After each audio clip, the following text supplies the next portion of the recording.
Assalamualaikum warahmatullahi wabarakatuh. Kembali lagi di YouTube channel saya. Seperti biasa, di video kali ini saya akan membahas mengenai mata kuliah administrasi dan supervisi pendidikan, di mana pada video kali ini saya yang akan membahas mengenai konsep dari supervisi pendidikan, meliputi pengertiannya, tujuannya, kemudian fungsinya, serta peran-peran dari supervisor. Nah, yang pertama yaitu pengertian dari supervisi pendidikan. Nah, supervisi pendidikan ini adalah sebuah proses yang tujuannya untuk menstimulasi, melakukan koordinasi, serta melakukan pembimbingan kepada guru yang ada di sekolah, baik secara individual maupun secara kelompok, agar mereka lebih mengerti bagaimana cara mewujudkan fungsi-fungsi pembelajaran yang baik yang ada di sekolah. Nah, proses dari supervisi pendidikan ini dilakukan secara kontinu atau terus-menerus dan berkelanjutan. Nah, itu adalah konsep dari supervisi pendidikan. Secara lebih ringkasnya, supervisi pendidikan itu adalah suatu proses pembinaan terhadap guru agar mereka dapat mengembangkan diri sehingga bisa menjadi seorang pembelajar yang baik. Itu konsep dari supervisi pendidikan. Nah, kegiatan supervisi ini merupakan suatu kegiatan yang tujuan utamanya adalah untuk melayani, untuk memperbaiki faktor-faktor yang mempengaruhi pertumbuhan dan perkembangan anak dalam proses pembelajaran. Yang intinya itu adalah proses pembinaan guru, lebih tepatnya. Nah, itu konsepnya. Kemudian lanjut yang kedua yaitu tujuannya. Untuk apa sih supervisi pendidikan itu gitu. Nah, secara umum tujuannya itu adalah untuk memberikan layanan yang bertujuan untuk meningkatkan kapasitas, kualitas, dan kemampuan mengajar guru di sekolah. Itu tujuannya secara umum. Kemudian menurut para ahli, tujuan-tujuannya itu ada 3.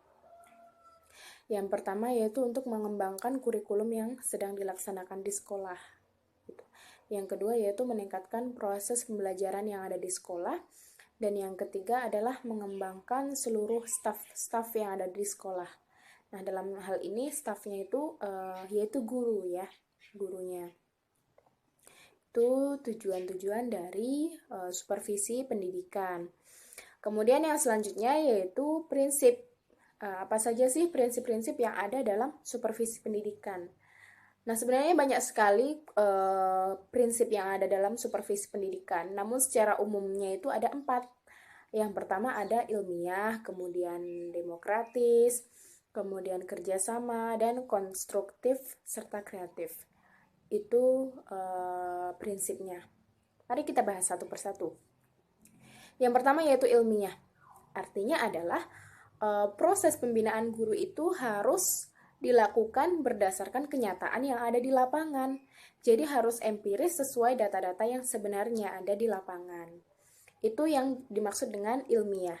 Kemudian yang kedua yaitu demokratis. Demokratis itu artinya proses supervisi pendidikan itu dilakukan kepada semua staf yang sifatnya sama. Artinya adalah semua orang itu memiliki hak yang sama untuk mendapat layanan. Itu yang namanya demokratis. Kemudian yang ketiga yaitu kerjasama.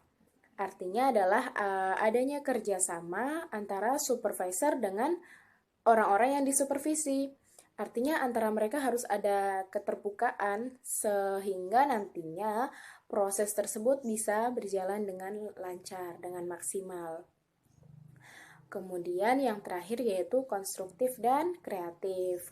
Artinya proses tersebut harus membangun, bersifat membangun ya. Membangun dari yang tidak mengerti menjadi mengerti, kemudian dari yang kurang baik menjadi lebih baik gitu ya. Atau dalam kata lainnya itu mencari solusi dari setiap permasalahan gitu. Itu merupakan prinsip dari supervisi pendidikan. Lanjut yang ke selanjutnya yaitu fungsi. Fungsi artinya untuk apa? Adanya supervisi itu fungsinya untuk apa? Kegunaannya untuk apa gitu.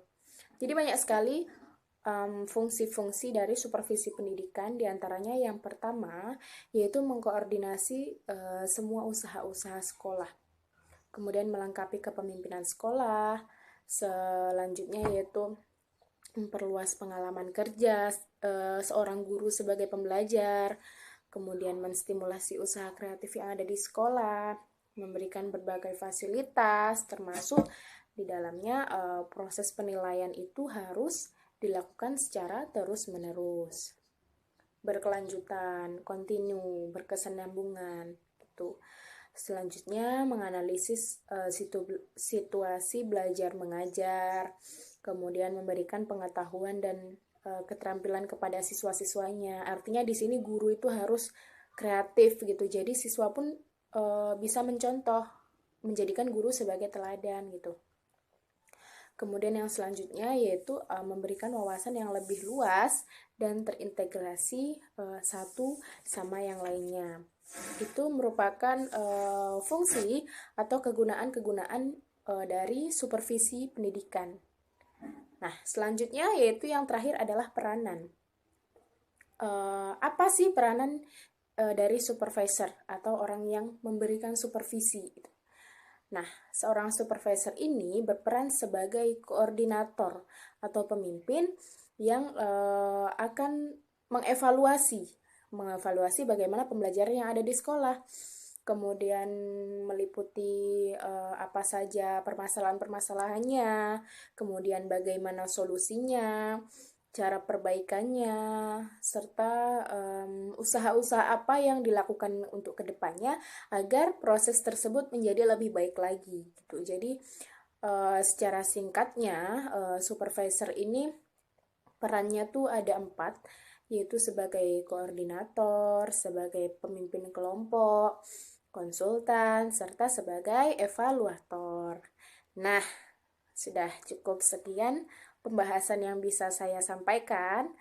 Mohon maaf jika ada kesalahan, salah-salah kata atau salah penyampaian. Kurang lebihnya saya mohon maaf. Wabillahi taufiq wal hidayah. Assalamualaikum warahmatullahi wabarakatuh.